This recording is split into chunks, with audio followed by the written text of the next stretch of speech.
qu'on n'a pas eu l'occasion bi gannaaw bi maire Sokho nga xam ne ñun plateau ñoo ko bokkoon génn àddina keroog ñu ngi daje foofu waaw maa ngi leen koy jàll di ko jàll waa plateau di ko jàll également njabootam gi yëpp.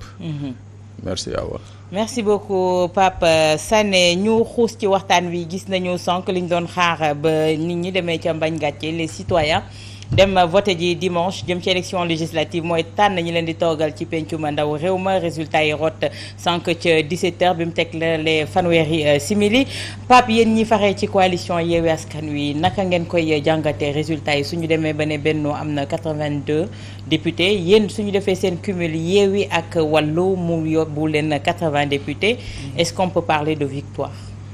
waaw ñun avant ñuy génnee seeni résultats jàpp nañ ne dañu am victoire ba pare parce que il faut revisiter l'histoire politique du Sénégal nguur boo xam ne président en exercice pour la première fois ñu toog di naan am na majorité wala amul majorité loolu mooy premier ngañaay bi te loolu réussir nañ ko ñaareel bi balaa may ñëw ci siège yi nañu xool ci ñi nga xam ne ñoo jóg jël seen décision dem voté ji buñ ko xaymaa ci ay nit mun naa ne opposition bi dafa jël premier pouvoir bi jël deuxième topp ci ginnaaw. ci participation. ci participation et en termes de vote parce que comme ni ñu koy waxee réew dafa am ñii di gouverner ak ñii di opposé wu ñii di opposé wu nag mun nañ bañ a bokk coalition mais ñoom ñëpp ils se réclament de l'opposition. tey boo xoolee opposition bi l'opposition est créditée de 1 million 719 mille 363 électeurs. pouvoir bi mi ngi am 1 million 541 mille 517. ndam mënul paase loolu. ndam mënul paase loolu. jàngat boobu mooy ñaareel bi. ñetteel bi bu ñu demee ci siège yi ñun dañu jàpp ne lii résultat provisoire la dinañ ko saytu xool ko parce que am na ay irrégularités yoo xam ne gis nañ ko ci notamment vote bi nga xam ne moo am dans le nord loolu tam lépp li nga xam ne yoon may nañu ko pour ñu contester ko dinañ ko def dinañ def li ñu yoon may. dinañu def tam li ñu politique may. parce que c'est-à-dire lu leen politique may. parce que dañu jàkkaarloo nguur boo xam ne dañu jàpp ne ñoom dañu fulaalul faydaaluñu trop li nga xam ne moom la yoon di teg doole la ñuy jaay ba la preuve lépp 82 yi ñuy wax nii avant ñu koy officialiser ñoom wax nañ ko ba pare dafa meloon ni bun jon bi muy wax 5 candidats ñooy am donc ñun habitué wu nañ ci loolu mais dañu war a xam ne opposition boobu. ak bii du benn. ñun du ñu opposition boo xam ne dañuy toog rek lu ñu bëgg ñu sëf rek ñun ñu sëfoo ko. déedéet wax nañ seeni wax provisoire ñun dinañ ko saytu dinañ am une réaction au niveau des juridictions mais dinañ am des réactions sur le plan. mais en général suñu waxee résultat provisoire au finish également suñu demee conseil constitutionnel li ñu génnoon ci résultat provisoire le plus souvent mooy doon résultat final bi. waaw loolu moo tax ma ne la. est-ce que tey recours yi ngeen bëgg a introduire ça va servir à quelque chose peut-être que pour la forme. loolu nag li koy encadrer mooy foo gis recours rek am na recours politique ci ginnaaw xam nga boo xoolee dama la ne dinañ am réaction juridique c'est-à-dire action yi ñu war a mën a def en justice dinañ ko def mais dinañ am réaction politique tamit parce que leer nañu ne bu ñi nga xam ne ñoom la ñu war a jébbal loolu li nga wax nii dafa am une réalité lu ñu leen mës a indi rek loolu la ñuy kii mais ñun tam am nañ suñu plan B. boo xam ne bu ñu ci tollee dinañ ko dérouler. d'accord Georges tey jii les résultats ban jàngat nga ciy def bu ñu xamee ne c'est sans grande surprise comme ni ko Pape waxee on a eu ces résultats entre guillemets depuis mardi ou lundi. waaw sama première réaction mooy que c'est des résultats yoo xam ne c'est historique c'est-à-dire mosul am ci histoire politique du Sénégal. en tout cas mosul am ci élection législative. ñu dem ba véritablement koo xam ne pour parti au pouvoir wala coalition boo xam ne mooy gérer dëkk bi depuis 12 ans ñu dem ci élection législative ñu jóge ci 125 députés en 2007 ñëw ba 80 députés maanaam majorité bu ñu amoon une majorité vraiment absolue confortable ñëw tey bay ñuy laam-laamee ndax ñoom du ñu nekk sax opposition parlementaire parce que la réalité c'est ça la réalité c'est qu'aujourd'hui les forces de l'opposition représentent maintenant la majorité parlementaire. N'est-ce pas? Ils ont 82 donc opposition opposition bi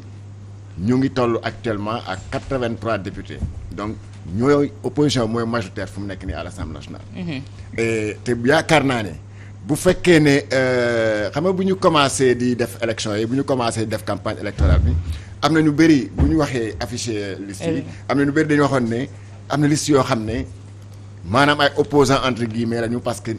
ñii pratiquement Macky Sall ak Benno la ñuy liggéeyal. Le temps est venu maintenant pour ñooñu nga xam ne ñoom lañ doon wax ne yéen ay opposants entre guillemets ngeen yéen ay vraiment da ngeen di jàppale Macky suuf ñu wane que nag ñun on est des vrais opposants te c'est ay opposants la ñu des te lu opposition bi nam si ñun li peuple sénégalais bi nam si ñun moom la ñuy def te lu peuple sénégalais nam si ñoom mooy lan ñu contrôler l'Assemblée nationale contrôler la gouvernance te loolu mun ko def tant que boolewu ñu nekk benn. man je crois que muy Pape Djibril Fall muy Pape Diop muy Thierno Alassane Sall yaakaar naa c'est le moment de montrer que ay opposants lañu te lu tax ñu leen askan wi may leen ay baat ba ñu mën a am député c'est pas parce que dañ leen ko def pour ne leen bu ngeen demee Assemblée nationale ngeen dem si Macky Sall liggéey ak moom. Je ne pense pas bu ñu amee lu ñu am c'est parce que Sénégal yéen votel dañ jàpp ne ñoom ay opposants lañu te bu ñu demee changer ni Assemblée nationale di doxee moo tax ñu votel leen donc bu ñu continuer si lancé boobu je crois que tey am na waa Benno Bokk Yaakaar yu bëri tey xam naa duñ nelaw parce que xam nañu ne bu ñu en âme et conscience que lii défaite la c'est une grande défaite pour ñoom nee naa la nga jógee 125 députés en 2017 ñëw ba 82 maanaam nga nekkoon premier ba ñëw nag léegi naan vraiment est-ce que man maa nekk dernier ndaare te yaa nekkoon premier loolu je crois que ñoom war nañ ko xam te nangu ndagalu yàlla nangu aussi que le peuple sénégalais am na bët yu mu leen di xoolee léegi d'accord ñu doon doxalee réew mi d'accord ñu doon doxalee Assemblée nationale. d'accord tey Pape ñu bëri comme ni ko Georges defee analyse bi jàpp ne défaitu Benno Bokk Yaakaar la même bu fekkee ne ils arrivent premier ak 82 députés l'opposition tey jii suñ defee cumul yëpp ak ñett ñi nga xamante ne plus fort reste la ñu ñëwee muy 83 députés la majorité est du côté de l'opposition tey jii léegi nag le véritable problème moo di qui va trancher. waaw qui va trancher mais balaa ñu fay ñëw xam nga souvent dañ naan victoire dafa day symbolique mais des fois aussi défaite day symbolique gis nga victoire wu Benno bi entre guillemets dafa am doublement un goût amer parce que da ngay jël processus électoral bi processus bi yëpp ils se sont employés à faire en sorte que leaders yi nga xam ne ñoo nekk Yewwi bañ a bokk ci élection ça il faut le rappeler quand même c'est très important ils se sont arrangés ils ont tout fait fu nekk jaar nañ fa bien sûr avec la complicité de la direction générale des élections avec la complicité du conseil constitutionnel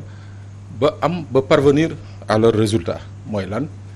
les ténors de Yewwi du ñu bokk ci élection yi. Pourquoi ma ne cette symbolique-là a un sens c'est-à-dire ce sont les suppléants tey du Yewwi moom la Benno amal problème de suppléant wu Yewwi la Benno amal problème ça il faut que c'est-à-dire non parce que tey Yewwi ci boppam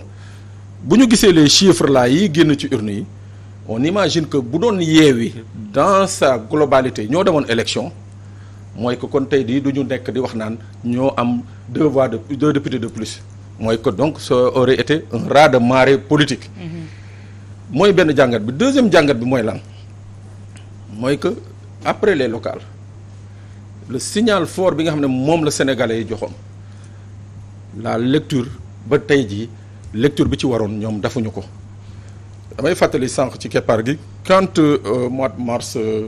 le 8 mars 2021 bi président doon génn daan sénégalais yi je vous ai compris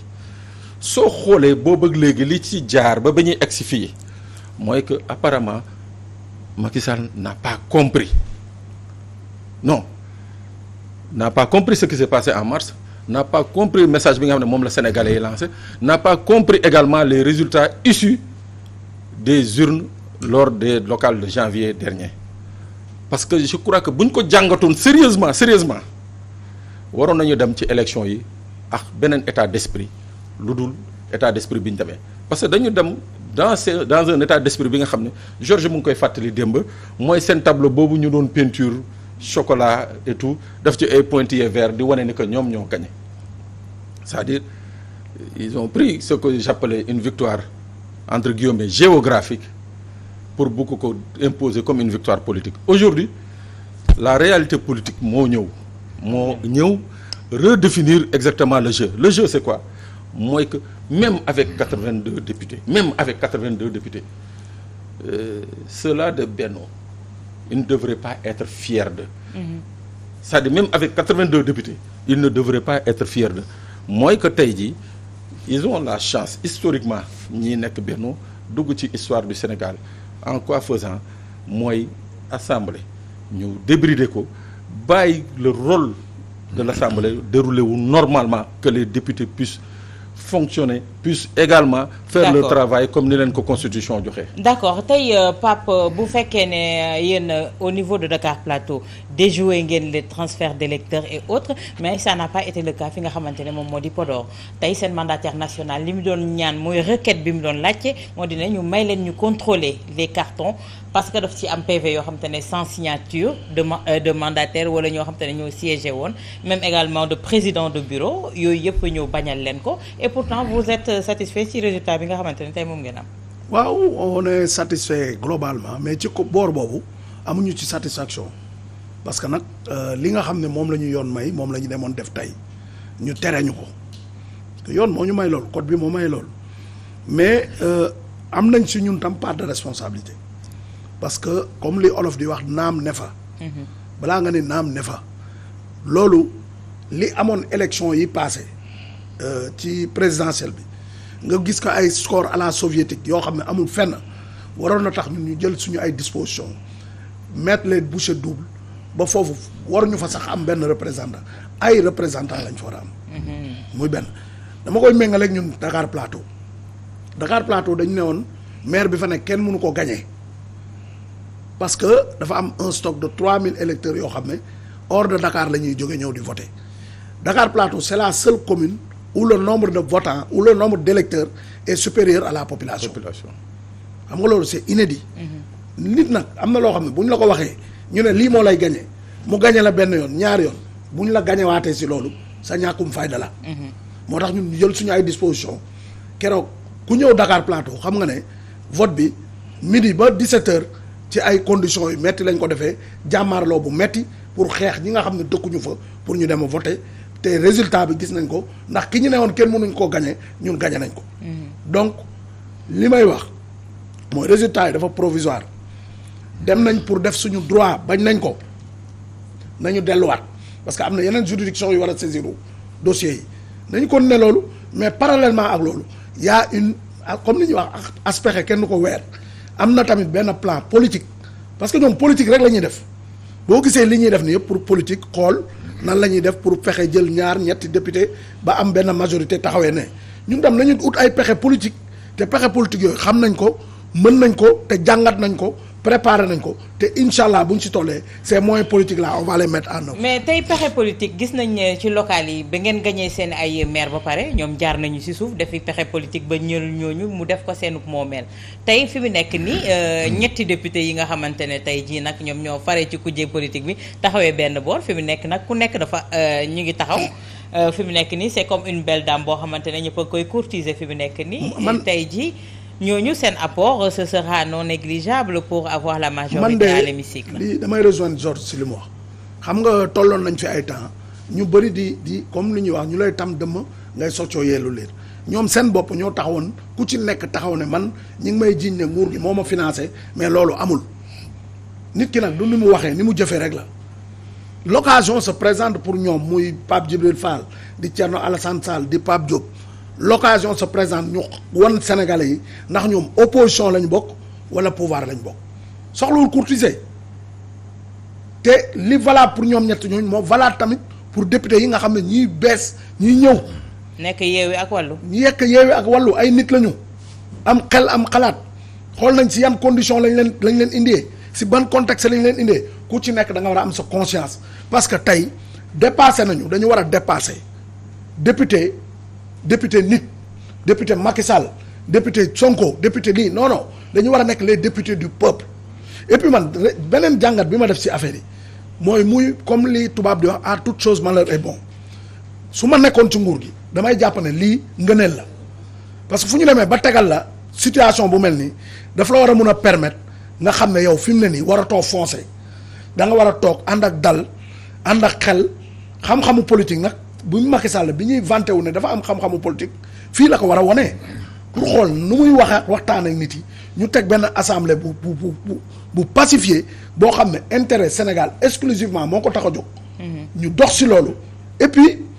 am na loo xam ne moom je pense que réglé nañ ko muy problème mu troisième mandat tey ku xool résultat yi jàpp naa ne Macky Sall bu bëggoon def troisième mandat sax da ciy génn ba set léegi nag pour la première fois de l'histoire politique du Sénégal un président sortant n'est pas candidat à sa propre succession ça va lui permettre si temps bi ko dese xaw ma 2 ans la xaw ma 15 mois la